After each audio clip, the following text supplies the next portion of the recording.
কিনা? আমরা আমাদের ফ্যামিলিতে, আমাদের জীবনে, আমাদের আখিরাতে এই শান্তি চাই কি চাই না? শান্তি যদি আমরা পেতে চাই তাহলে কোরআনের দেয়া বিধানকে আমাদের মেনে চলতে হবে। কারণ এই কোরআন আমাদেরকে সঠিক জীবন দর্শন শিক্ষা দেয়, to the right sense of direction, সঠিক পথ আমাদেরকে দেখায়। কোরআন আমাদেরকে হেদায়েত দেয়। কোরআন ছাড়া কোন কিতাব আমাদেরকে হেদায়েত দিতে পারে? আপনি যদি গীতা পাঠ করেন হেদায়েত পাবেন?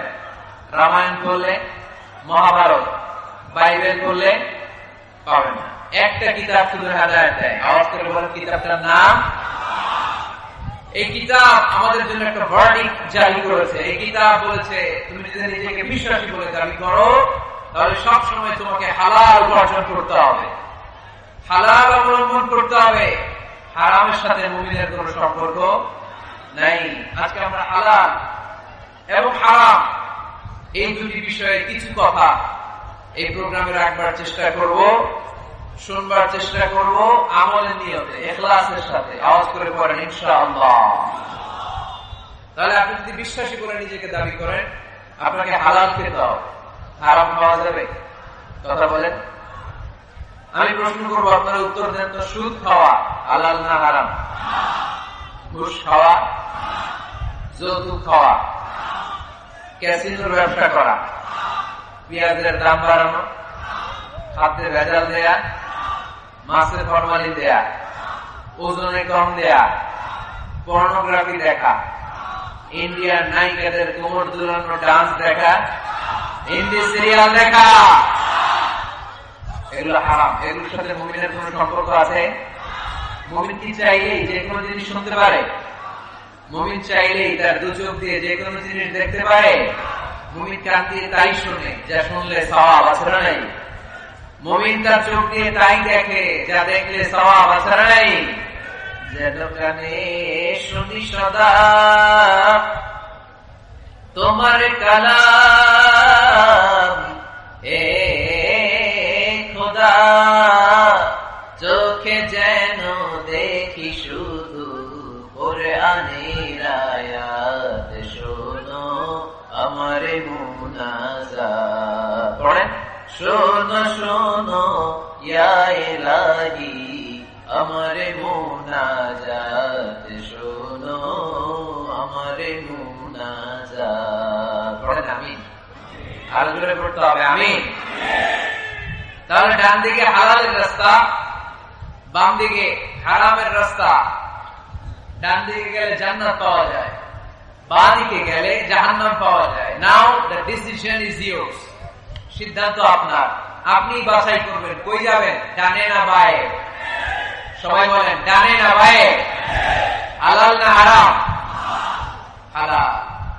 কিন্তু আমরা হালালও খাই, সাথে সাথে হারামও খাই। এজন্য আমাদের জীবনে বরকত নাই। খেয়াল রাখবেন, হালালে বরকত, হারামে কোনো বরকত নাই। হারাম দেখতে চাকচিক্যময়, হারামটা দেখতে ধোঁকা, এটা মরিচিকা, এটা ফুলে ফেপে বড় হয়ে ওঠা বিশাল জিনিস, কিন্তু আসলে ভিতরে কিছু নাই, ঠিক কিনা? কিন্তু হালাল এটা দেখতে ছোট হলো, এর মধ্যে বরকত দেয় কে? উপার্জন অল্প হলেও এর মধ্যে বারাকা ঢুকিয়ে দিয়েছে কে? রিকশাওয়ালার বেতন ধরেন 4000 টাকা, মাসে 4000 টাকা বেতন। তারপরেও সে বাড়ি ভাড়া দিয়ে, বাজার সদাই করে, চিকিৎসার খরচ ব্যয় করে, ছেলে মেয়েদেরকে মাদ্রাসা স্কুলে পড়িয়ে মাস শেষে আরো 300-400 টাকা তার পকেটে থেকে যায়। আলহামদুলিল্লাহ করবেন না? মাসের বেতন কয় হাজার? সবাই বলেন না কয় হাজার? 4000। আর বিশাল ব্যবসায়ী হারাম খায়, মাসে তার ইনকাম 5 লক্ষ টাকা। কয় লক্ষ? 5 লাখ টাকা ইনকাম। কিন্তু এক হসপিটালের বিল পরিশোধ করতে যে তার চলে যায় 3 লাখ। এরকম আসরা নাই? ওয়াইফের ক্যান্সার, নিজের ডায়াবেটিস, আলসার, কিছু খেতে পারে না। ডক্টরের বিল, ডক্টরের ভিজিট দিতে দিতে হাসপাতালের বিল পরিশোধ করতে করতে চলে যায় তার 3 লাখ। অন্যান্য খরচ শেষে আরো 2-2.5 লাখ। মাস শেষে 50,000 তার ঋণ থেকে যায়। আছে না নাই? তাহলে রিক্সাওয়ালার 5,000 পরে মাস শেষে থেকে যায় 300-400। আর এই লোকটা 5 লক্ষ কামাই করে মাস শেষে কিছু থাকে না, আরো ঋণের বোঝা। আওয়াজ করে বলেন ঠিক কিনা? কারণ রিক্সাওয়ালার পয়সা হালাল, আর হালালে বরকত ঢুকাই দিচ্ছে কে? আরো জোরে বলতে হবে, হালালে বরকত দেয় কে? করে উত্তর দেন তো, গরু খাওয়া হালাল না হারাম? কুকুর খাওয়া? কুকুর খান নাকি আপনারা? হারাম, এটা আমরা খাই না। রংপুরের বাজারগুলোতে যে কসাই আছে তারা কি প্রতিদিন কুকুর জবাই করে না গরু? বিয়ের অনুষ্ঠানগুলোতে কি জবাই হয়, কুকুর না গরু? কুরবানিতে কি জবাই হয়? গরু। তাহলে কুকুর আমরা খাই না, কুকুর জবাই হয় না, জবাই হয় গরু, গরু আমরা খাই বেশি। এবার উত্তর দেন তো, গরু বা গাভী বছরে বাচ্চা দেয় কয়টা? কুকুর দেয় কয়টা? হ্যাঁ, 5টা, 6টা, 7টা। ফ্যামিলি প্ল্যানিং নাই তো, জন্ম নিয়ন্ত্রণের ঝামেলা নাই, যেটা আছে তাদের বাচ্চা হচ্ছে। তো দেখেন, গরু বাচ্চা দেয় কম, কুকুর বাচ্চা দিল বেশি। গরু খায় বেশি, কুকুর আবার কেউ খায় না। তারপরেও এই রংপুরের পীরগঞ্জে আওয়াজ করে বলেন তো, গরু বেশি না কুকুর বেশি? কি বেশি? এত খাইলাম, বাচ্চা দিল কম, এরপর গরু বেশি, কারণ গরু খাওয়া হালাল, আর হালালে বরকত দেয় কে? আজকের এই মাহফিলটা তখনই সার্থক হবে যখন আমরা এই সিদ্ধান্তে আসতে পারবো যে আমরা আমাদের জীবনে কখনো হারাম খাবো না। যুবক ছেলেরা, হারাম খাবা, যৌতুক খাবা। যারা বিয়ে করো নাই তারা বিয়েতে যৌতুক নিবা কে? হাত করো। ওই যে একটা হাত, কত সাহস দেখছেন? যৌতুক খাওয়া যাবে? এখন গলার সাউন্ড কমে গেছে, আরো জোরে খাওয়া যাবে? যাবে না, এটা হারাম, হারাম। যৌতুক খাওয়া, কুকুরের পেশাব খাওয়া যত খারাপ, যৌতুক খাওয়া তার চাইতে বেশি খারাপ, ঠিক কিনা? কারণ কুকুরের পেশাব খেলে শুধু হারাম খাওয়ার গুনাহ হয়, তাই না? আর যৌতুক খেলে 2 গুনাহ, হারাম খাওয়ার গুনাহ আর শ্বশুর বাড়ির উপর জুলুম করার গুনাহ। আওয়াজ করে বলেন ঠিক কিনা? টাকা দিতে হবে, বাস বাস বাস। এই জন্য মুমিনের সাথে হারামের কোন সম্পর্ক নাই। আমরা আমাদের জীবনটাকে হালাল দিয়ে সাজাতে চাই। রাজি আছেন তো? সবাই রাজি? যারা এখন বিয়ে করে নাই হাত তোলো, আওয়াজ করে এই প্যান্ডেল কাঁপিয়ে আল্লাহর একটা ডাক দাও, বলো আল্লাহ। আরো জোরে, হে আল্লাহ।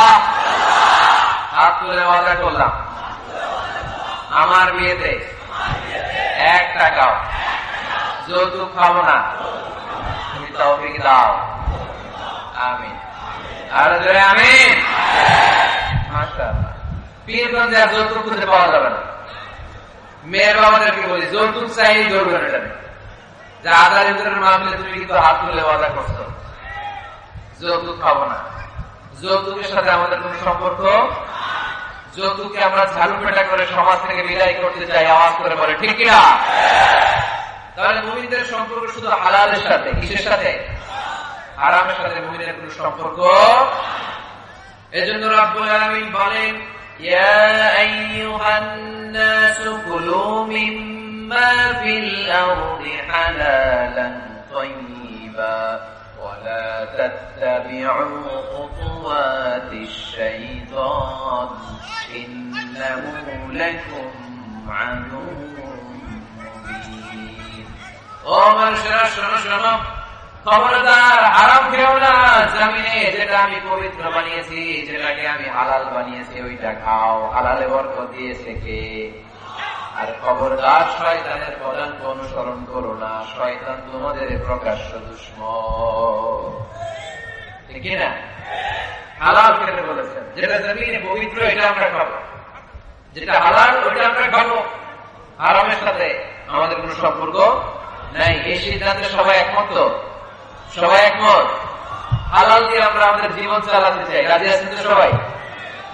তাহলে আসুন হালাল এবং হারামের ব্যাপারে আমরা বিস্তারিত জেনে নিই, যে আমাদের জীবনে কোনটাকে আল্লাহ তাআলা হালাল করেছেন, কোনটাকে হারাম করেছেন, কিভাবে আমি হালাল দিয়ে আমার জীবনকে সাজাবো, কেমন করে হালাল দিয়ে জীবনকে গুছাবো, আর কেমন করে হারাম থেকে আমি বেঁচে থাকবো। এই মূলনীতি, এই প্রিন্সিপালস আমাদের জানা দরকার আছে না নাই? পীরগঞ্জের ভাইয়েরা, আমার রংপুরের প্রিয় ভাইয়েরা, আজকের এই চমৎকার দুপুরে আমরা হালাল এবং হারামের কিছু মূলনীতি জেনে যাব, যে মূলনীতিগুলো আপনি সামনে রাখলে আপনার পুরো জিন্দেগিতে, পুরো জীবনে হালাল হারাম নিয়ে আপনি কখনো আর কোন কনফিউশনে পড়বেন না। আপনাদের মনোযোগ আছে তো? আসুন আমরা হালাল এবং হারামের মূলনীতিগুলো জেনে নিই। হালাল এবং হারামের প্রথম মূলনীতি হচ্ছে এই পৃথিবীতে যা আছে সব হালাল। যা আছে সব কি? হালাল। মৌলিক ভাবে এভরিথিং ইজ হালাল। যতক্ষণ না কোনো জিনিসের ব্যাপারে হারাম হওয়ার দলিল না পাওয়া যায় ততক্ষণ পর্যন্ত সব কিছুকে হালাল করেছে কে? আল্লাহ। যখন দলিল পাওয়া যাবে যে এটা হারাম, তখন থেকে আমরা ওইটার কাছেও যাব না। তার আগ পর্যন্ত সব হালাল, ঠিক কিনা? বুঝতে পারছেন কথা? আর হালাল প্রমাণ করতে হলে কোন দলিলের প্রয়োজন হয় না। আমি যদি বলি এটা হালাল, কেউ যদি বলে এটা যে হালাল, দলিল কি? দলিল দেওয়া লাগবে না। কিন্তু হারাম বলতে হলে দলিল দিতে হয়, তাও যেন যেন দলিল নয়, অকাট্য দলিল। কোরআন এবং সুন্নাহ, কোরআন এবং সুন্নাহর মতো অকাট্য দলিল ছাড়া কোন জিনিসকে আপনি হারাম ঘোষণা করতে পারবেন না। এজন্য যারা বারবার হারাম হারাম হারাম হারাম বলে এদের কাছে যাওয়া যাবে না। যারা আমাদেরকে আলো দেখায়, যারা আমাদেরকে আশা দেখায়, আমরা তাদের কাছে যাব। আল্লাহর হাবিব সাল্লাল্লাহু আলাইহি ওয়াসাল্লাম বলেছেন, বাশিরু ওয়ালা তুনাফিরু, সুসংবাদ দাও, মানুষকে দিন থেকে ভাগিও না। ইয়াসসিরু ওয়ালা তুআসসিরু, সহজ করে ইসলামকে উপস্থাপন করো, ইসলামকে কঠিন করো না, ঠিক কি না? আওয়াজ করে বলেন তো, ইসলাম পালন করা, ইসলাম মানা, এটা সহজ না কঠিন? জোরে বলেন, সহজ না কঠিন? ওযু করে নামাজ পড়া ফরজ, তাই না? ওযুর পানি নাই, তায়াম্মুম করে পড়লে কবুল করবে কে? দাঁড়িয়ে দাঁড়িয়ে নামাজ পড়া ফরজ। কোমরে ব্যথা, দাঁড়াতে পারছি না, বসে পড়লে কবুল করবে কে? বিয়েতে মোহরানা দেওয়া কি ফরজ? আওয়াজ করে বলেন, ফরজ। এখন মোহরানা যদি না থাকে, এক সাহাবী বলেন, ইয়া রাসূলুল্লাহ, বিয়ে করব। আল্লাহর হাবিব সাল্লাল্লাহু আলাইহি ওয়াসাল্লাম বলেন, বিয়ে করবে তো তোমার মোহরানা আছে? সাহাবী বলেন, না, মোহরানা নাই। মোহরানা নাই তো কি আছে? তো কিছু নাই। আল্লাহর হাবিব সাল্লাল্লাহু আলাইহি ওয়াসাল্লাম বলেন, কিছু না থাকলে বিয়ে করবে কেমনে? সাহাবী বলে, ইয়া রাসূলুল্লাহ, বয়স তো আর বসে থাকে না, বিয়ে তো করা লাগে। আল্লাহর হাবিব সাল্লাল্লাহু আলাইহি ওয়াসাল্লাম জিজ্ঞেস করলেন, কোরআন থেকে মুখস্থ কোন সূরা টুরা পারো? সাহাবী বললেন, পারি। এক যুবতী মেয়েকে জিজ্ঞেস করলেন, এই কোরআন পারো? সে বললেন, না, কোরআন পারি না। আল্লাহর হাবিব সাল্লাল্লাহু আলাইহি ওয়াসাল্লাম বললেন, বিয়েতে রাজি আছো? মেয়ে বলল, রাজি। আল্লাহর হাবিব সাল্লাল্লাহু আলাইহি ওয়াসাল্লাম কোরআন জানা সাহাবী আর কোরআন না জানা এক নারীর সাথে বিয়ে পড়াইতেন। বিয়ে শেষে মেয়েটাকে বললেন, মা, তোমার স্বামীর কোনো টাকা পয়সা সম্পদ কিছু নাই, তোমাকে মোহরানা দিবে, তবে তুমি কোরআন পড়তে পারো না, তোমার স্বামী কোরআন পারে, তোমার স্বামী তোমাকে প্রতিদিন কোরআন শিখাইয়া দিবে, এটাই মা তোমার বিয়ের মোহর। সুবহানাল্লাহ, এত আসতে। তাহলে ইসলাম পালন করা সহজ না কঠিন? আরো জোরে বলেন, সহজ না কঠিন? মাইকম্যান কোন দিকে? আরেকটু সাউন্ডটা বাড়াই দিতে হবে, আরেকটু স্ট্রং করতে হবে। তাহলে বোঝা গেল ইসলাম পালন সহজ। ইসলামে সবকিছু হালাল, যতক্ষণ না হারামের ব্যাপারে কোনো দলিল খুঁজে পাওয়া না যায়। এজন্য যারা বারবার হারাম হারাম বলে এদের কাছে যাওয়া যাবে না। যারা আশা দেখায়, যারা জান্নাতের পথ দেখায়, যারা সুসংবাদ দেয়, তারাই ইসলামের সঠিক ধারক এবং সঠিক বাহক। চিল্লায় বলতে হবে, ঠিক কিনা? একজন লোক আছে সবকিছুর বলে হারাম।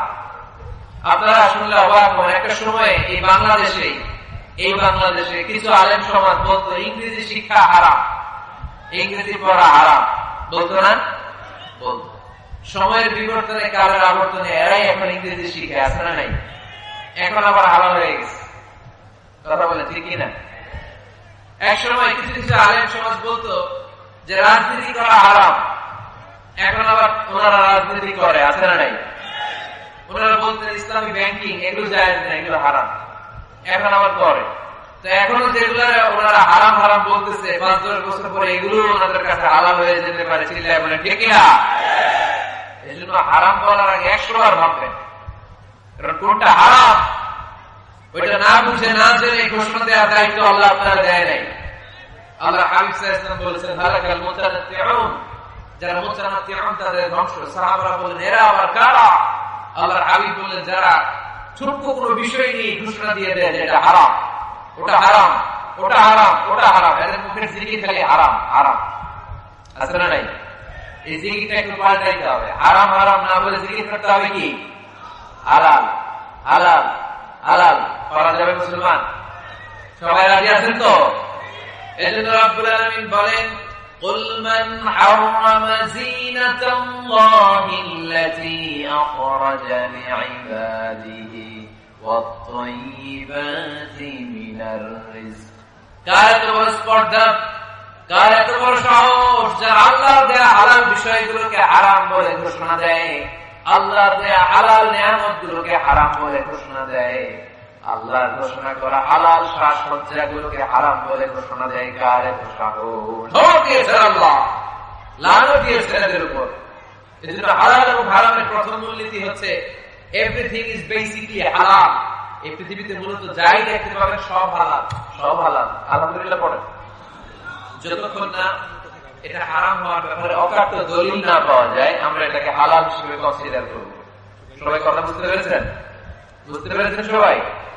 হালাল এবং হারামের 2 নম্বর মূলনীতি হচ্ছে আল হালাল ওয়াসিআ গায়রুল হারাম। এই পৃথিবীতে হালাল হচ্ছে আনলিমিটেড আর হারাম হচ্ছে লিমিটেড। হালাল বেশি, হারাম কম। হালালের কোনো অভাব নাই, কিন্তু হারাম হাতে গোনা। সুবহানাল্লাহ পড়ে। এটা আমাদের সুবিধা হয়েছে না? কথা বুঝে নাই বোধ হয়। আচ্ছা, হালাল যদি কম হতো আর হারাম যদি বেশি হতো আমাদের জন্য অসুবিধা হয়ে যেত না? হালাল হচ্ছে অসীম, এত বেশি পরিমাণ জিনিসকে আল্লাহ হালাল করেছেন। এই হালালের মধ্যে থেকেই আপনার জীবনের আনন্দ, উৎসব, বিনোদন সব আপনি পরিচালনা করতে পারবেন। আওয়াজ করে পড়েন সুবহানাল্লাহ। আবার এই কোরআনে কারীমের মধ্যে রব্বুল আলামিন যখন হালালের ঘোষণা দিয়েছেন তখন তিনি ব্যাপক হারে ঘোষণা দিয়েছেন। আবার এই কোরআনের মধ্যে রব্বুল আলামিন যখন হারামের ঘোষণা দিয়েছেন ব্যাপক ভাবে দেন নাই। হারামের ঘোষণা কোরআনে আল্লাহ গুনে গুনে দিয়েছে। সুবহানাল্লাহ পড়েন। হালাল ব্যাপক, হালাল ব্যাপক। ওয়াহিল্লাত লাকুম বাহিমাতুল আনআম। আল্লাহ বলেন এই পৃথিবীতে 4 পাওয়া যত জন্তু আছে সব খাওয়া হালাল। সুবহানাল্লাহ পড়েন। ইল্লা মা ইতলা আলাইকুম, অল্প কয়েকটা ছাড়া, যেগুলো হিংস্র, যেগুলো ভয়ঙ্কর, যেগুলো বিষাক্ত, এরকম কয়েকটা ছাড়া যত 4 পাওয়া জন্তু আছে সব খাওয়া হালাল করছে কে? তাহলে হালাল বেশি না কম? আওয়াজ করে সবাই বলতে হবে, হালাল বেশি না কম? বেশি। হারাম কম। আবার সাগরের প্রাণীগুলোর দিকে খেয়াল করে আল্লাহ বলেন উহিল্লা লাকুম সাইদুল বাহরি ওয়া তা'আমুহু। সাগরের ভেতরে যত ধরনের জলজ প্রাণী পাওয়া যায় সবগুলো শিকার করার খাওয়াকে তোমাদের জন্য হালাল করেছে কে? আল্লাহ এগুলোকে হালাল করেছে, অল্প কয়েকটা ছাড়া। তার মানে হালাল হচ্ছে পৃথিবীতে আনলিমিটেড, অসীম, আর হারাম হচ্ছে লিমিটেড। এই জন্য কোরআনে যখনই আল্লাহ হালালের কথা বলে আল্লাহ ব্যাপক ভাবে বলে, আল্লাহ বলে সব হালাল। আর যখনই হারামের ঘোষণা দেয় আল্লাহ গুনে গুনে দেয়, অল্প কয়েকটা। এই জন্য গুণা যায়, হালাল গুণা যায়। আপনি হাতে গুনতে পারবেন হালাল? গুনতে পারবেন? যদি আল্লাহ জিজ্ঞেস করেন আল্লাহ কাকে বিয়ে করা হালাল, আল্লাহ বলবে সবাইকে বিয়ে করা হালাল। বাংলাদেশের মেয়েকে বিয়ে করা হালাল, রংপুরের মেয়েদেরকে বিয়ে করা হালাল, চাঁদপুরের মেয়েদেরকে বিয়ে করা হালাল, চট্টগ্রামের মেয়েদেরকে বিয়ে করা হালাল, ওই কাশ্মীরের মেয়েদেরকে বিয়ে করা হালাল, সৌদি আরবের মেয়েদেরকে বিয়ে করা হালাল, সাদা চামড়ার মেয়েদেরকে বিয়ে করা হালাল, কালা চামড়ার মেয়েদেরকে বিয়ে করা হালাল, খাটো মেয়েদেরকে বিয়ে করা হালাল, লম্বা মেয়েদেরকে বিয়ে করা হালাল। হালালের কোনো শেষ নাই, ঠিক না?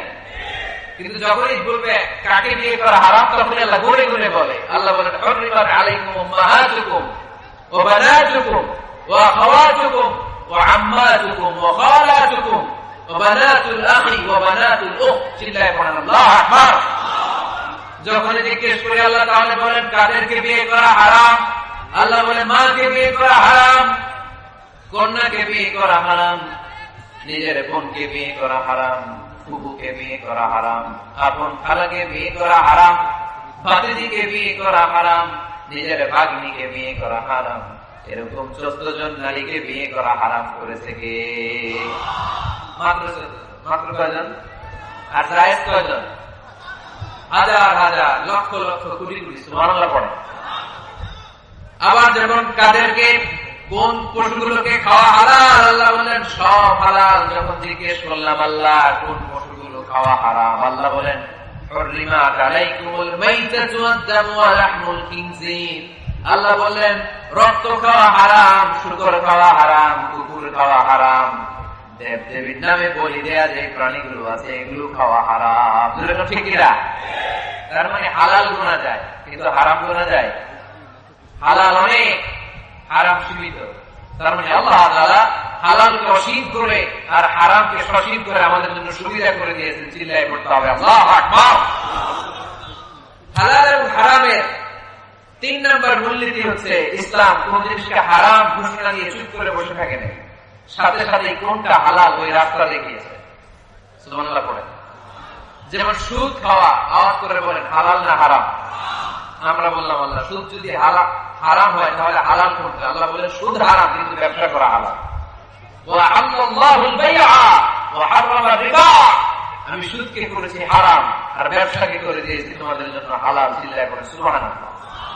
মানুষের রিজিকের 9-10 ভাগের 9 ভাগ আসে এই ব্যবসা থেকে। আল্লাহর হাবিব সাল্লাল্লাহু আলাইহি ওয়াসাল্লাম নিজেও ব্যবসায়ী ছিলেন।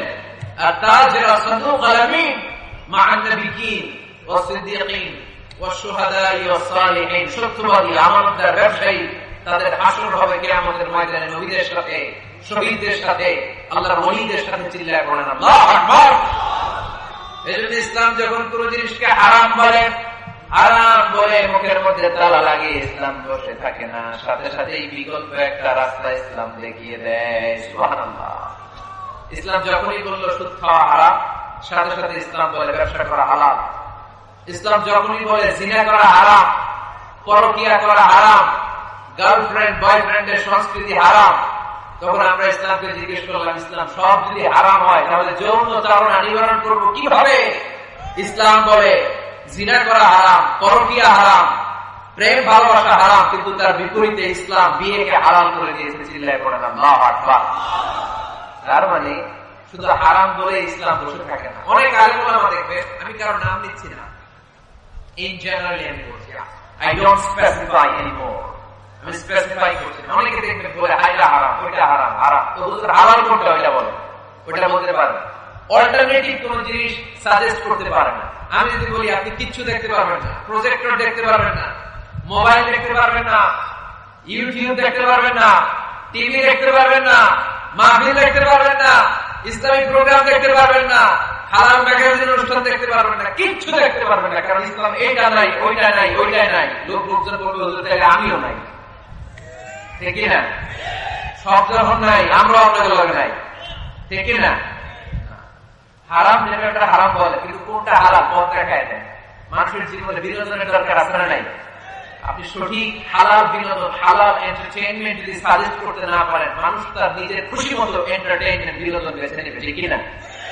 আর আপনি যদি অল্টারনেটিভ সাজেস্ট করেন যে এটা হারাম, এটা হালাল, এটা দেখো না, এটা দেখো, এই পথে যেও না, এই পথে চলো, তাহলে মানুষের জীবন চালানো সহজ হয়ে যাবে, ঠিক না? ইসলাম আমাদের সুবিধার জন্য এই কাজটাই করেছে। কোন জিনিসকে হারাম বলে যখন ইসলাম আমাদের সামনে উপস্থাপন করেছে, সাথে সাথে কোনটা হালাল সেটা বলে দিয়েছে। ইসলাম বলেছে ওয়ালা তাকরাবুজ জিনা, খবরদার জিনা করো না, ব্যভিচার করো না। আমরা বললাম তাহলে কি করব? আল্লাহ বলে ফানকিহু মা তাবা লাকুম মিনান নিসা মাসনা ওয়া সুলাসা ওয়া রুবা। আল্লাহ বললেন জিনা করো না, ব্যভিচার করো না, 2, 2, 3, 3, 4, 4 করে যতগুলো মনে চাই বিয়ে করতে পারো। সুবহানাল্লাহ পড়ে। আল্লাহর হাবিব সাল্লাল্লাহু আলাইহি ওয়াসাল্লাম বিয়ে করেছেন অনেকগুলো, একাধিক বিয়ে করেছেন। যদিও আমাদের সমাজে এই কালচারটা গড়ে ওঠে নাই, আমরা বিয়ে করলে একটাই করি, ঠিক না? এই স্ত্রী যদি কোনো কারণে ইন্তেকাল করে ফেলে, ছেড়ে চলে যায়, তখন আরেকটা বিয়ে সুযোগ হয়, তাই না? তো আরব দেশ ও পৃথিবীর অনেক দেশে একাধিক বিয়ে, এটা খুবই স্থির হয়। আল্লাহর হাবিব সাল্লাল্লাহু আলাইহি ওয়াসাল্লাম 11টা বিয়ে করেছেন। সবাই বলেন, আওয়াজ করে বলেন কয়টা? স্ত্রী ছিল 11, দাসী ছিল 2টা। স্ত্রীদের সাথে আল্লাহর হাবিব সাল্লাল্লাহু আলাইহি ওয়াসাল্লাম হালাল বিনোদনে অংশগ্রহণ করতেন। রাতের বেলা মরুভূমিতে স্ত্রীদের সাথে তিনি দৌড়াদৌড়ি করতেন। আপনারা স্ত্রীদের সাথে দৌড়াদৌড়ি করছেন কেউ কেউ? কে কে করছেন দেখি? মাশাআল্লাহ, আছে তো আল্লাহর ওলি কয়েকটা। হ্যাঁ, আপনারা খেলছেন? দৌড়াদৌড়ি খেলছেন না? জোর তুলে লেগে হেঁটে দৌড়ে গেছেন। আর এটি বাসালে দিতে দৌড়, এই দৌড় রাতের বেলা মরুভূমির ময়দানে আল্লাহর হাবিব সাল্লাল্লাহু আলাইহি ওয়াসাল্লাম আম্মা জান আয়েশা রাদিয়াল্লাহু তাআলা আনহাকে বললেন, আয়েশা চলো আমরা দৌড় দৌড় খেলি। কি খেলি? দৌড় দৌড়। ওই যে খেজুর গাছ দেখা যায়, চলো একটা দৌড় দেই, কে কার আগে খেজুর গাছ যে ধরতে পারে। আল্লাহর হাবিব সাল্লাল্লাহু আলাইহি ওয়াসাল্লাম দৌড় দিলেন, আম্মা জান আয়েশাও দৌড় দিলেন। আল্লাহ রাসূল সাল্লাল্লাহু আলাইহি ওয়াসাল্লাম ইচ্ছা করে আস্তে দৌড় দিলেন, আম্মা জান আয়েশা রাদিয়াল্লাহু তাআলা আনহা জোরসে দৌড় দিয়ে খেজুর গাছ ধরে ফার্স্ট হয়ে গেলেন। আল্লাহ রাসূল সাল্লাল্লাহু আলাইহি ওয়াসাল্লাম হয়ে গেলেন সেকেন্ড। আম্মা জান আয়েশা খুব খুশি। তার 5-7 বছর পরে আবার একদিন রাতে কোন এক সফরে মরুভূমিতে আল্লাহর হাবিব সাল্লাল্লাহু আলাইহি ওয়াসাল্লাম বললেন, আয়েশা চলো তো আজকেও দৌড় দৌড় খেলি, কে কার আগে ওই বিলার বা ওই খেজুর গাছের ডাল ধরতে পারে, চলো দেই দৌড়। ওই দিন আর আল্লাহ রাসূল সাল্লাল্লাহু আলাইহি ওয়াসাল্লাম আজকে দৌড়ান নাই, জোরসে দৌড় মারলেন। আম্মা জান আয়েশা ওই রাতে পারে নাই, আল্লাহ রাসূল সাল্লাল্লাহু আলাইহি ওয়াসাল্লাম নিজে যে খেজুর গাছ ধরে ফার্স্ট হয়ে গেলেন। সুবহানাল্লাহ পড়েন। আয়েশা রাদিয়াল্লাহু তাআলা আনহা সেকেন্ড হয়ে গেলেন, রাগ করে বসে আছে। আল্লাহর হাবিব সাল্লাল্লাহু আলাইহি ওয়াসাল্লাম আম্মা জান আয়েশা রাদিয়াল্লাহু তাআলা আনহার কাছে গিয়ে বললেন, ইয়া আয়েশা হাযিহি বিতিলকা সাবাকা, ওই যে 7 বছর আগে এক রাতে তুমি আমারে হারায় দিছিলে, আজকে তোমারে হারাইয়া ওটার প্রতিশোধ নিয়ে নিলাম। সুবহানাল্লাহ পড়তে পারলেন না? কি ভালোবাসা ছিল আল্লাহ রাসূল সাল্লাল্লাহু আলাইহি ওয়াসাল্লামের সাথে আল্লাহ রাসূল সাল্লাল্লাহু আলাইহি ওয়াসাল্লামের স্ত্রীদের। আম্মা জান আয়েশা রাদিয়াল্লাহু তাআলা আনহাকে আল্লাহ রাসূল সাল্লাল্লাহু আলাইহি ওয়াসাল্লাম এত ভালোবাসতেন, পেয়ালা যেই জায়গায় ঠোঁট লাগিয়ে চুমুক দিয়ে আম্মা জান আয়েশা দুধ খেতেন, ঠিক ওই জায়গা খুঁজে খুঁজে ঠোঁট লাগিয়ে বিশ্বনবীও দুধ খেতেন। ওটের হাড্ডি চুষে আম্মা জান আয়েশা রেখে দিলে আম্মা জান আয়েশার চোষা রেখে দেওয়া হাড্ডিটা দিয়ে বিশ্বনবী চুষতে আরম্ভ করতেন। এক বালতি থেকে 2 জনে পানি নিয়ে গোসল করতেন। এক ল্যাপের নিচে 2 জন শুয়ে থাকা অবস্থায় কোরআনের আয়াত নাযিল করত কে? আম্মা জান আয়েশা বলতেন, আমাকে সাধারণ মহিলা মনে করো না, আমি অসাধারণ নারী, কারণ আমি বিশ্বনবীর এমন স্ত্রী যে স্ত্রী যখন বিশ্বনবীর সাথে একই কম্বলের নিচে শুয়ে থাকতো তখনও সাইয়েদনা জিবরাইল আলাইহিস সালাম কোরআনের আয়াত নিয়ে আসতেন, পড়ে সুবহানাল্লাহ। তিনি বলতেন, আমার কারণে তোমরা তায়াম্মুমের বিধান পেয়েছো, আমি না থাকলে তোমাদের জন্য রব্বুল আলামিন তায়াম্মুমের নিয়ম পাঠাতেন না। আর আমার কোলে মাথা রেখে বিশ্বনবী ওনার শেষ নিঃশ্বাস ত্যাগ করেছে। সুবহানাল্লাহ পড়েন। তাহলে স্ত্রীদের সাথে বিনোদনকে হালাল করেছে কে? আপনি স্ত্রীকে গান শোনান, সওয়াব আছে না নাই? ফুল কিনে দিলে সওয়াব আছে না নাই? স্ত্রীকে নিয়ে ঘুরতে গেলে সওয়াব আছে না নাই? আপনারা রংপুরের লোকেরা কোথায় ঘুরতে যান বেশি এই জেলায়? স্বপ্নপুরী। কোথায় এটা? দিনাজপুরে না? কাঞ্চনজঙ্ঘাটা কোন দিকে? বাইরে পঞ্চগড়ে। ওইখান থেকে নাকি হিমালয়ের পাহাড় দেখা যায়, দেখছেন আপনারা? যাবেন, স্ত্রীদেরকে নিয়ে ঘুরতে যাবেন, সুযোগ হলে ওই যে আপনাদের নীলফামারীতে তো ফ্লাইট আছে সৈয়দপুর, ওখান থেকে কক্সবাজার ফ্লাইটে চলে যাবেন, ডিরেক্ট ফ্লাইট। কক্সবাজারে নেমে সাগর, ভাবি আর আপনি হারায় যাবেন সাগর। সুবহানাল্লাহ, মহা খুশি। আজকে বাড়িতে গেলে ধরবে, কই বেড়াইতে নিয়ে যাবে কম, ঠিক কিনা? এই ঘোরাঘুরির দরকার আছে নাই? ইসলামটা এটা কনজাস্টেড কিছু না, আমরা এটার খুব চাপাচাপি করে কঠিন বানাই ফেলছি। অবস্থাটা এমন, আল্লাহ সাথ দেয় কিন্তু মাওলানা সাথ দেয় না, ঠিক কিনা? আল্লাহ মাফ করে কিন্তু হুজুররা মাফ করতে চায় না, আছে নাই? ইসলাম সহজ, এটাকে কঠিন বানাবেন না। যখন ইসলাম কোন জিনিসকে হারাম বলে ঘোষণা দিয়েছে, সাথে সাথেই হালালের রাস্তা কোনটা ওইটাও দেখা গেছে, ঠিক কিনা?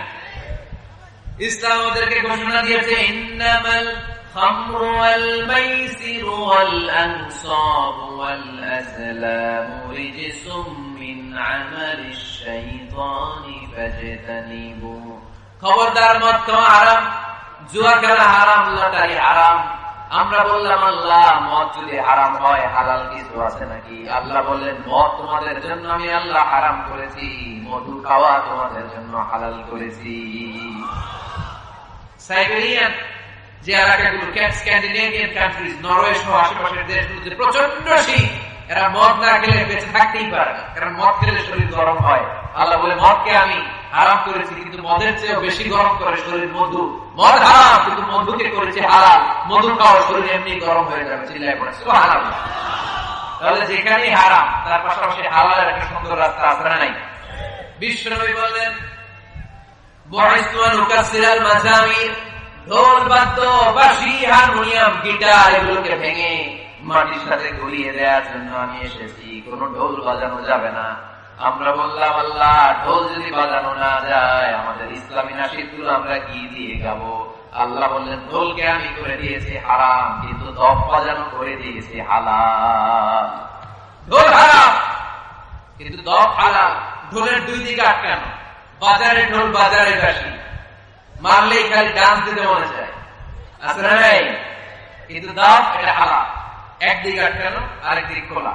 আল্লাহ রাসূল সাল্লাল্লাহু আলাইহি ওয়াসাল্লাম মক্কা থেকে যখন মদিনায় হিজরতে গেলেন, মদিনায় এরকম হাজার হাজার নারী পুরুষ আবাল বৃদ্ধ বনিতা দফ হাতে নিয়ে বিশ্বনবীকে ওয়েলকাম সং গেয়ে বিশ্বনবীকে বলতে লাগলো, তালাআল বাদরু আলাইনা মিন সানিয়াতিল ওয়াদা ওয়াজাবা শুকরু আলাইনা মাদাআ লিল্লাহি দা أيها المبعوث فينا جئت من أمر المطاع جئت شرفت المدينة مرحبا يا خير داع طلع البدر علينا من ثنيات الوداع وجب الشكر علينا مدعا لله داع চিল্লায় পড়তে হবে আল্লাহু আকবার। এই যে নাশিদটা আমরা গাইলাম এটা হালাল না হারাম? সাথে যদি দফও থাকতো, দফ বাজারে গাইলে এটা হালাল না হারাম? হালাল, কারণ আল্লাহ ঢোলকে হারাম করেছেন, তার বিপরীতে দফকে হালাল করেছে কে? তাহলে ইসলামের মূলনীতি আমরা জানলাম। ইসলাম কোন জিনিসকে হারাম ঘোষণা দিয়ে মুখে কুলু পেটে বসে থাকে নাই। আমাদের সমাজের জন্য কোনটা হালাল ওই রাস্তাও দেখিয়েছে। সুবহানাল্লাহ পড়ে। হালাল হারামের আরেকটা মূলনীতি হচ্ছে যে কোনো জিনিস হারাম হওয়ার পেছনে যুক্তি আছে, কারণ আছে। যুক্তি ছাড়া কোনো জিনিসকে ইসলাম হারাম করে নাই। যেটাকে ইসলাম হারাম বলে ঘোষণা করেছে আপনি দেখবেন হয়তো জিনিসটা অপবিত্র, নয়তো এটা আমাদের জন্য ক্ষতিকর, নয়তো বিষয়টা আমাদের জন্য অশ্লীল। নাম্বার 1 অপবিত্র, নাম্বার 2 হচ্ছে ক্ষতিকর, ভেরি হার্মফুল, নাম্বার 3 হচ্ছে এটা অশ্লীল। এই তিনটার কোন একটা জিনিস যদি কোন বিষয়ে পাওয়া যায়, শুধু ওই বিষয়টাকে ইসলাম হারাম করেছে, বাকি সব কিছুকে হালাল করেছে কে? আচ্ছা আওয়াজ করে বলেন তো, পেশাব খাওয়া হালাল না হারাম? পায়খানা খাওয়া, কুকুর খাওয়া, শুকর খাওয়া, এর কারণে এগুলো অপবিত্র, ঠিক কিনা? আপনার যদি 1 লক্ষ টাকাও দেয় আপনি পেশাব খেতে পারবেন? কারণ এগুলো আমাদের জন্য অপবিত্র বলে ঘোষণা করেছে কে? ইউহিল্লু লাহুমুত তাইয়্যিবাত ওয়া ইউহাররিমু আলাইহিম আল খাবাইস। ইসলামের বিধান হচ্ছে যত পবিত্র জিনিস আছে সব হালাল, আর যত অপবিত্র নোংরা জিনিস আছে সব হারাম। তাহলে 1 নম্বরে হচ্ছে কোন জিনিস যদি অপবিত্র হয় সেটা হারাম, আবার কোন জিনিস যদি আমাদের জন্য ক্ষতিকর হয় সেটাও আমাদের জন্য হারাম করেছে কে? ধূমপান করা এটা স্বাস্থ্যের পক্ষে ভালো না খারাপ? গলার সাউন্ড কমে আসছে। স্মোকার কিছু আছে এখানে? হ্যাঁ আছে, আছে। হ্যাঁ, পীরগঞ্জের মানুষও স্মোকিং করে। পীরগঞ্জ মানে এখানে সব পীর আর ওলিয়া ওলিয়া থাকে। হ্যাঁ, এখানে বিড়ি খান আপনারা? এই সিগারেট পৃথিবীতে একমাত্র খাবার যে খাবারটা টয়লেটে বসেও খাওয়া যায়, ঠিক কিনা? আচ্ছা, সিগারেট বা বিড়ি ছাড়া আর কোন জিনিস কেউ টয়লেটে বসে খাইতে দেখছেন? আপনি পায়খানায় বসে ভাত খেতে পারবেন, বিরিয়ানি খেতে পারবেন, কলা খেতে পারবেন, কি খেতে পারবেন? বিড়ি খাবেন না। এটা খুব মজার জিনিস। পৃথিবীতে সিগারেটই একমাত্র খাবার বা পণ্য যে প্রোডাক্টের গায়ে প্রোডাক্টের বদনাম লেখা থাকে। ধরেন একটা চানাচুর বেরিয়েছে, নতুন চানাচুর কোম্পানি পীরগঞ্জে, এই চানাচুরের প্যাকেটের উপরে লেখা যারাই এই চানাচুর খাবে সাথে সাথে তাদের বমি হবে আর ডায়রিয়া হবে। কিনবেন? কি করবেন? কিনবই না, বলবো তোর চানাচুর তুই খা, তোর বমি হোক, তোর 14 গোষ্ঠীর ডায়রিয়া হোক, তুই মত, ঠিক কিনা? কারণ এই পণ্যের গায়ে বদনাম, আমি কিনবো কেন? দেখেন সিগারেটের উপরে লেখা স্মোকিং কজেস ক্যান্সার, ধূমপান কর্কট রোগের কারণ, ধূমপান স্বাস্থ্যের জন্য ক্ষতিকর, এটা খেলে ক্যান্সার হতে পারে, ক্যান্সার যারা নেই কোনো আনসার, এটা জেনা মানুষ খায়। এটার ভেতরে আছে নিকোটিন, চিকিৎসা বিজ্ঞানীরা বলে এটা হচ্ছে স্লো পয়জন, বিষ খাওয়া যা ধূমপান করা তা, এটা আপনাকে শেষ করে দিবে। আপনার স্ত্রী আস্তে আস্তে আক্রান্ত হবে আপনার কন্ট্যাক্টে আসলে। আপনার বাচ্চাদেরকে আদর করতে গেলে আপনার বাচ্চারা আক্রান্ত হবে। এই নিকোটিন তৈরি হয় টোবাকো প্ল্যান্টস থেকে। টোবাকো, তামাক পাতা। পীরগঞ্জে তামাক পাতা আছে নাকি? দেখবেন তামাক পাতার বাগানে কোনো বেড়া দেওয়া লাগে না, বাঁশ দেওয়া লাগে না, কারণ ছাগলের উপর দেয় না। তামাক পাতা ছাগলে খায়, গরু খায়। যেটা ছাগলে খায়, যেটা গরু খাইল না, এটা আপনি আশরাফুল মাখলুকাত হয়ে মুখে দিতে পারবেন? তাহলে সিগারেটের সাথে আমাদের কোন সম্পর্ক? যুবক ভাইয়েরা, আজকে আমরা ওয়াদা করব কোনদিন পারতপক্ষে জীবন থাকা পর্যন্ত আমরা আর ধূমপান করব। ধূমপানকে আমরা বলে দিব নো। কি বলে দিব? সবাই একসাথে বলেন, ধূমপানকে আমরা কি বলবো? সবাই বলেন। খুব চালাক, খুব চালাক। আওয়াজ করে সবাই বলতে হবে, ধূমপানকে কি বলি আমরা? নো। ধূমপানের সাথে আমাদের কোন সম্পর্ক? তাহলে এই ধূমপান করা এটা হালাল না হারাম? ইয়াবা খাওয়া, গাঁজা খাওয়া, ফেন্সিডিল, এগুলো সব হারাম করেছে কে? কারণ স্বাস্থ্যকর না, এটা অস্বাস্থ্যকর, স্বাস্থ্যের পক্ষে ক্ষতিকর। তাহলে কোন জিনিস যদি অপবিত্র হয় সেটা হারাম, ক্ষতিকর হলে হারাম। নাম্বার 3 হচ্ছে ফাহিশ, অশ্লীল। অশ্লীলতা থাকলে সেটা হারাম। আপনি যদি ইন্ডিয়ান নায়িকাদের নেকেড ভিডিও দেখেন, এটা হালাল না হারাম? এর মধ্যে অশ্লীলতা আছে না নাই? তাহলে কোন অশ্লীল, কোন ক্ষতিকর, কোন অপবিত্র জিনিসের সাথে মুমিনদের কোন সম্পর্ক নেই। তারপরে হালাল এবং হারামের আরেকটা মূলনীতি হচ্ছে মুকাদ্দামাতুল হারামে হারাম। যেটা হারাম এটা সূচনাও হারাম, যেটা হারাম এটা শুরুটাও হারাম। যেমন কোন নারীদের দিকে, বেগানা নারীদের দিকে ভাব নিয়ে তাকানো, এটাকে হারাম করছে কে? আসলে এটা হারাম হওয়ার কথা ছিল না, কারণ আপনি যদি তাকিয়েছেন। এটা হারাম হওয়ার কারণ হচ্ছে এই তাকানোটাই একটা সার্টেন পিরিয়ড শেষে আপনাকে জিনার দিকে নিয়ে যাবে, পরকীয়ার দিকে নিয়ে যাবে, হারাম প্রেম আর ভালোবাসার দিকে ডেকে নিয়ে যাবে। চিল্লায় বলেন ঠিক কিনা? কলেজ পড়ুয়া ছেলে মেয়েদের মধ্যে প্রেম ভালোবাসা কিভাবে হয় জানেন? প্রথমে চোখাচোখি। প্রথমে কি? ওদের পোলাপান সব আসতেছে, ওদের কমন করে গেছে। প্রথমে কি?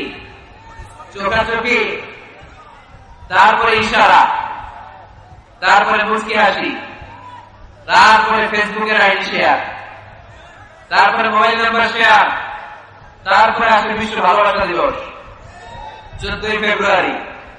আলহামদুলিল্লাহ পীরগঞ্জে এগুলো নাই। পীরগঞ্জে এগুলো আছে? আপনারা ভালোবাসা করেন?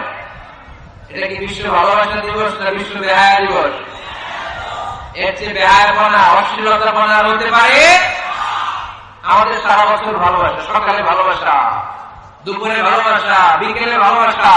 এজন্য আমাদের ভালোবাসার দিবস লাগে না। আওয়াজ করে বলতে হবে ঠিক কিনা? আমাদের আল্লাহর জন্য ভালোবাসা, আমাদের আছে কোরআনের জন্য ভালোবাসা, আমাদের কাছে নবীর জন্য ভালোবাসা, ঠিক কিনা? রাসূল আমার ভালোবাসা, রাসূল আমার আলো আশা, রাসূল আমার প্রেম বিরহের মূল আলোচনা, রাসূল আমার কাজে কর্মের অনুপ্রেরণা, ঠিক না? রাসূলের ভালোবাসা আমাদের অন্তরে আছে না নাই? আছে। আমাদের সব সময় ভালোবাসা, এই জন্য আমাদের দিবস দিবস লাগে না। আমরা সকালে ভালোবাসি, আমরা দুপুরে ভালোবাসি, আমরা রাতে ভালোবাসি, আমাদের 24 ঘন্টাই ভালোবাসাবাসি, ঠিক না? এখানে আওয়াজ করতেছেন কারা কারা দেখি? ওটা ওটা করতেছেন কেন? শেষ করে দেয় আলোচনা না? শেষ করে দেই, একটা সংক্ষিপ্ত মোনাজাত দিয়ে শেষ করে দেই। আর কয়েক মিনিট শুনবেন? হ্যাঁ শুনবেন, শুনবেন। তাকবীর পড়েন, লিল্লাহি তাকবীর, লিল্লাহি তাকবীর, লিল্লাহি তাকবীর। সম্মানিত ভাইরা, এই নজরটা বড্ড খারাপ, বদ নজর। আন-নাযার সামুন মাসমুমুন মিন সিহামি ইবলিস। এই নজরটা হচ্ছে ছেলেরা যে মেয়েদের দিকে তাকায়, মেয়েরা ছেলেদের দিকে তাকায়, এই অবাক দৃষ্টি, এই লাগামহীন দৃষ্টি, এটা শয়তানের বিষ মাখানো তীরের মধ্য থেকে ভয়ঙ্কর একটা তীর। এই তীর দিয়ে শয়তান যুবক আর যুবতীদেরকে কাবু করে ফেলে। এই তীর দিয়ে শয়তান কলেজ পড়ুয়া ছেলে আর মেয়েদেরকে ধ্বংসের পথে নিয়ে যায়, হারাম ভালোবাসা এদেরকে ডেকে নিয়ে যায়। চিল্লায় বলে ঠিক কিনা? এই যে বয়ফ্রেন্ড আর গার্লফ্রেন্ডের কালচার আগে ছিল বাংলাদেশে, কথা কয় না। এলাকায় এগুলো আছে, এলাকায় আছে এগুলা। কার কার গার্লফ্রেন্ড আছে দেখি? এগুলো পাই দেখছেন কত বড় টাকায় গার্লফ্রেন্ড আছে। ওইটা সত্য স্বীকার করছে না, গার্লফ্রেন্ড না, কালকে বিয়ে করে ফেললো হবে, পাওয়া যাবে? হ্যাঁ, কি বাপ মা দেয় না, টাকা নাই, ছেলের বাবা মেয়ের বাবা উভয়েরই বলি বিয়ে করে দেন, বিয়ে করিয়ে দিবেন, ঠিক কিনা? ওরে আল্লাহ মহা খুশি, বিয়ের কথা শুনে কয় ঠিক। বিয়ের চেয়ে ভালো জিনিস আছে পৃথিবীতে? ভালো জিনিস আছে? এটা জান্নাতি সম্পর্ক। এজন্য ছেলের বাবা মেয়ের বাবা বিয়েটাকে সহজ করে দেন। বিয়ে না করিয়ে দিয়ে যদি ওদেরকে এবার পেন্ডিং রেখে দেন, ওদের ভালোবাসার কারণে যত গুনাহ হচ্ছে, এই অবৈধ প্রেমের কারণে যত গুনাহ হচ্ছে, তার একটা পার্সেন্টেজ গুনাহ বাবা মার কাছে আছে নাই? আছে। এজন্য খবরদার, এই হারাম ভালোবাসাকে, এই গার্লফ্রেন্ড এই বয়ফ্রেন্ড কালচারকে কোন মুমিন সাপোর্ট করতে পারে না। বিয়ে করেন, আর নিকাহ মিন সুন্নতি ফামান রাগিবা আন সুন্নতি ফালাইসা মিন্নি। আল্লাহর হাবিব সাল্লাল্লাহু আলাইহি ওয়াসাল্লাম বলেন, বিয়ে আমার সুন্নাহ, যে আমার সুন্নাহ থেকে মুখ ফিরিয়ে নেয় সে কঠিন কালেও আমার উম্মত হতে পারে না। এজন্য নজরটা বড় ভয়ঙ্কর, নজরটা বড় ভয়ঙ্কর। আল্লাহর হাবিব সাল্লাল্লাহু আলাইহি ওয়াসাল্লাম বললেন, মাইয়াদমানলি মা বাইনা লিহিয়াইহি ওয়া মা বাইনা রিজলাইহি আদমান লাহুল জান্নাহ। আমার কোন উম্মত যদি দুইটা অঙ্গের গ্যারান্টি আমাকে দেয়, আমি আমার ওই উম্মতকে জান্নাতের গ্যারান্টি দিয়ে দেই। এক হচ্ছে জিহ্বার গ্যারান্টি, কেউ যদি আমার নবীর গ্যারান্টি দেয় নবী আমার এই জিহ্বা দিয়ে কোনো পাপ কাজ আমি করবো না। দুই হচ্ছে লজ্জাস্থানের গ্যারান্টি, আমার নবীকে যদি গ্যারান্টি দেওয়া হয় নবী এই লজ্জাস্থানের পাপ আমি করবো না। জিহ্বার গ্যারান্টি আর লজ্জাস্থানের গ্যারান্টি যদি কোন উম্মত আমার দেয়, বিশ্বনবী বলেন আমি আমার সেই উম্মতকে জান্নাতের গ্যারান্টি দিয়ে দেব, জান্নাতের গ্যারান্টি দিয়ে দেব। এজন্য খবরদার, কোন হারামের সাথে আমাদের কোন সম্পর্ক নেই, আমাদের সম্পর্ক হবে শুধু হালালের সাথে, ঠিক কিনা? আপনি যদি হারাম খেয়ে জিকির করেন, এই জিকির আল্লাহর কাছে কবুল হবে? হারাম খেয়ে নামাজ পড়লে কবুল হবে? হারাম খেয়ে এতিমখানা বানালে কবুল হবে না। কারণ ইন্নাল্লাহ তাইয়্যিব লা ইয়াকবালু ইল্লা তাইয়্যিবা। আল্লাহ নিজে পবিত্র, আল্লাহ পবিত্র ছাড়া কোনো কিছুকে কবুল করে।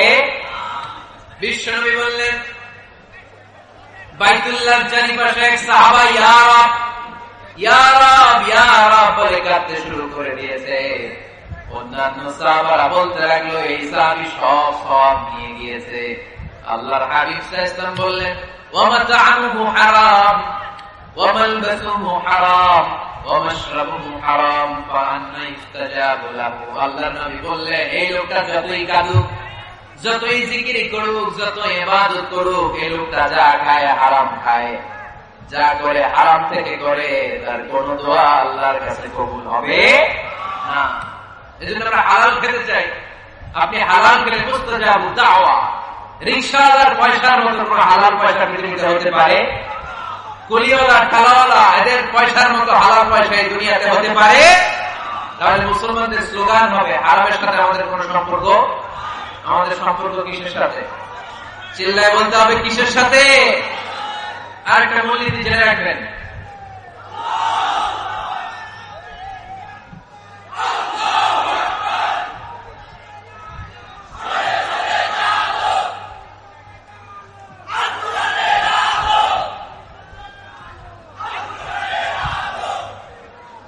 মাশাআল্লাহ মাশাআল্লাহ। আপনারা মাহফিল শুনতে আসছেন কয়টার দিকে?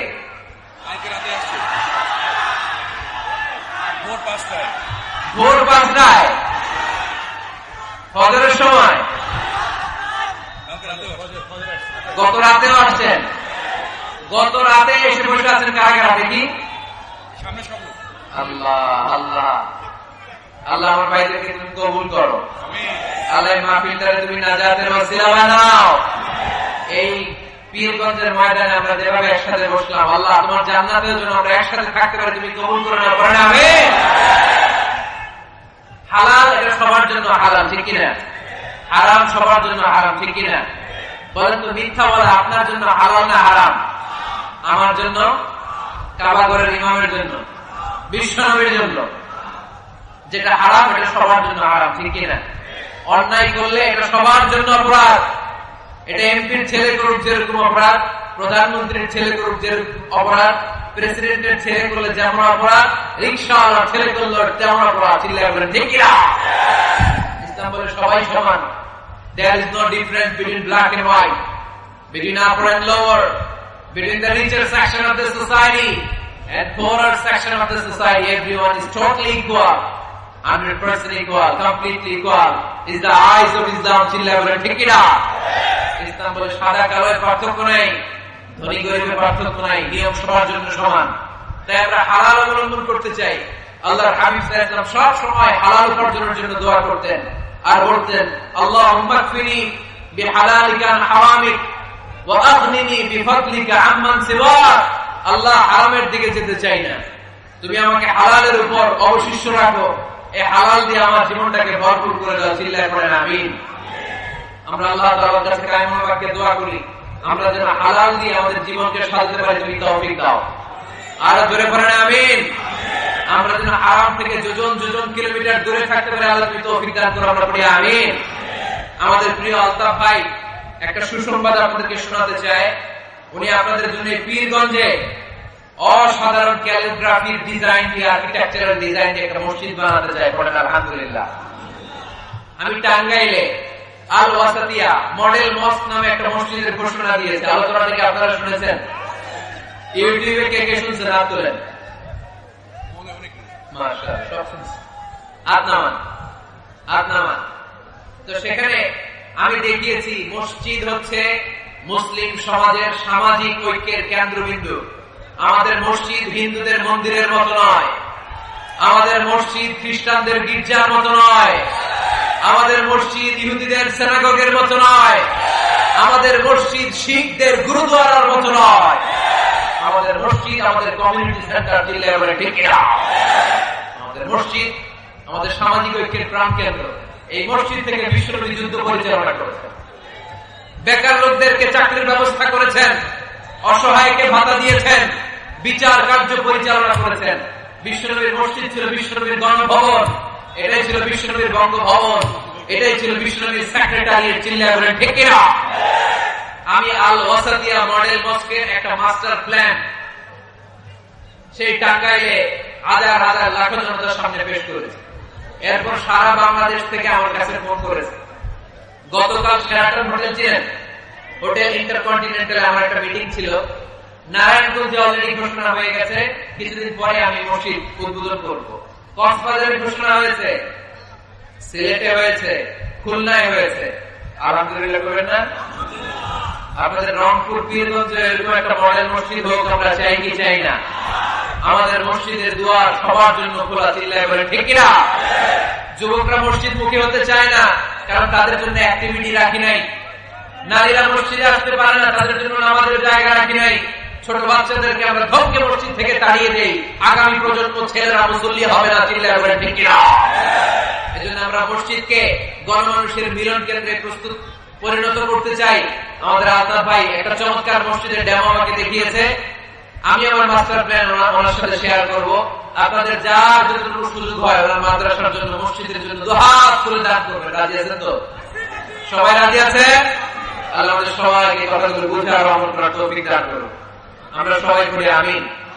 যতগুলো কথা বলেছি কোরআন সুন্নাহর আলোকে বলেছি, বানিয়ে কিছু বলি নাই। তারপরেও আমার মনে অজান্তে কোনো মিস ইনফরমেশন যদি আমার মুখ ফসকে বেরিয়ে যায়, সেগুলো যেন আল্লাহ তাআলা আপনাদের স্মৃতিপট থেকে মুছে দেয়। আমরা পড়ি আমিন। সত্য, সুন্দর আর হকের পক্ষে, কল্যাণের পক্ষে যা বলেছি তার সবটুকু প্রথমে আল্লাহ তাআলা আমাকে আমলের তৌফিক দান করুক, আপনাদের সবাইকে আমলের তৌফিক দান করুক। আমরা পড়ি। Download from alqurans.com